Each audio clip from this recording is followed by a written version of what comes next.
Right, what's going on? Welcome back to a bonus video this week. We're releasing on a Monday night in line with my man Greg Priest's video.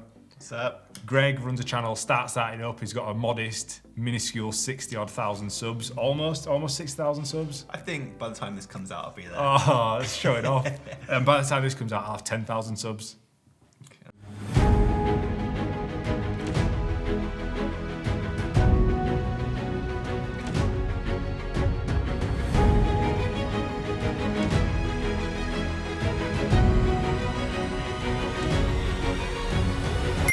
Before we get started, if you want to know what we're actually talking about, head over to Greg's channel, watch the first video. We're just doing some tests. All the camera nerds, please don't give a shit in this video. It's just a bit of fun. In this video, we're gonna test the low light capabilities of the A7S III versus the GH5 and the comparison as a vlog camera, because I know that we've got a significant crop factor with yours, which would make it a lot harder to vlog with. Quick video, a bit of fun. Let's jump into the test. Let's do it. First test we're gonna do is a low light test. I've battened down the hatches in the studio. We blacked it out. I'm gonna black out this last blind here, and then we're just gonna get a shot of the Rode VideoMic NTG. We're gonna crank the ISO on both cameras just to see when the noise becomes pretty much unusable. Greg, you can decide which one you think looks best. But this is a good example of the low light capabilities at the moment, because the ISO is up at 12,800. That's really good. I'm scared if my camera can compete with it. Right, let's go for it.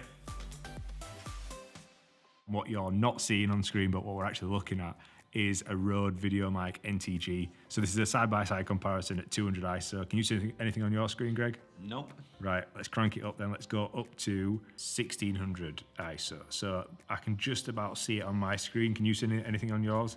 A really dark outline, yeah. This is such a funny test, just two grown men sat in the dark. Right, up to the next increment, let's go. 6400 on both the A7SIII and the GH5. I can clearly see the Rode NTG on my screen now. Can you see it on yours?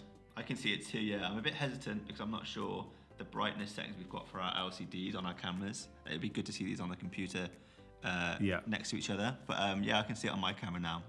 So this is the upper limit for the GH5. This is 12,800 ISO. Again, I can clearly see it on the A7S screen. And yeah, you can pretty much make it out on the GH5. I bet we've got quite a bit of noise and artifacts on the screen, so we'll be able to see that when we get into post-production, but at the minute, it looks like the A7S III for the win, Greg.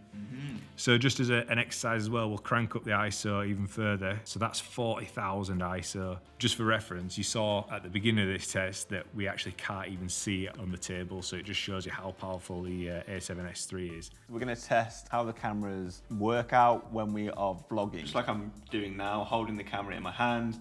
I'm going to walk around, test how stable the image is. My camera, the GH5, has a thing called dual AS, so it's got image stabilization in the camera body And in the camera lens, so two stabilization systems working at the same time, which I think is going to make the quality coming out of the GH5, the shake, like really nice. But I don't normally vlog like this, so it's going to be interesting to see how I find vlogging on my camera.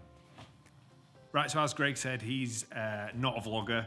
He is using the GH5. The only limitations that I can see from the GH5 is the crop sensor.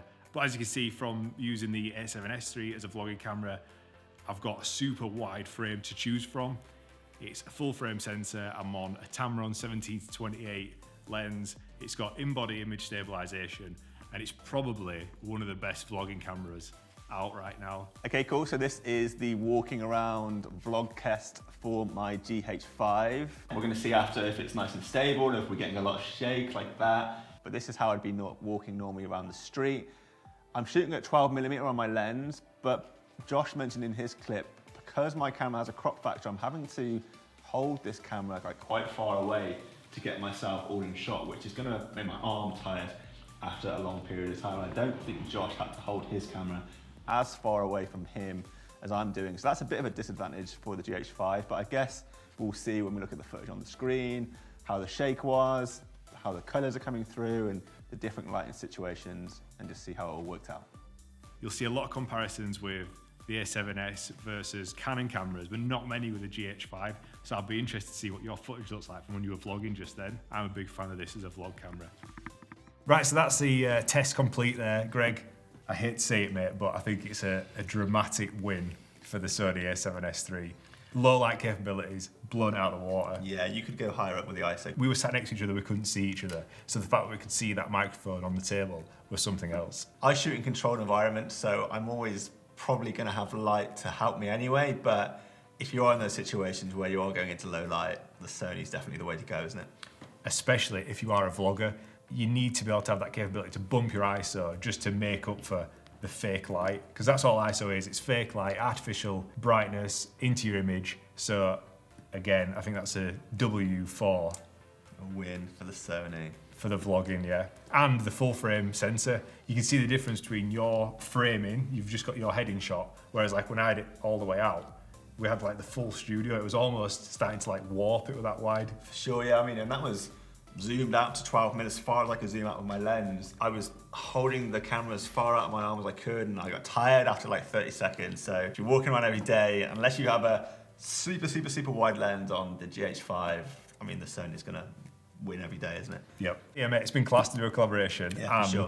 Back tomorrow with the regular scheduled upload. So it's been nice to do a bonus video on your upload. And like Josh said at the start of this video, you know, we've got the first half of this test on my channel that was released today too. So if you've not seen the introduction to this collaboration, check my video out and it'll give you the full picture. If you managed to watch this video to this point without watching his video first, you need to check yourself into the hospital. Thanks for watching. Subscribe to this channel, subscribe to Greg's channel. It'll be on the end of the video. See you tomorrow. Peace out. Yes, we did it. We're finished.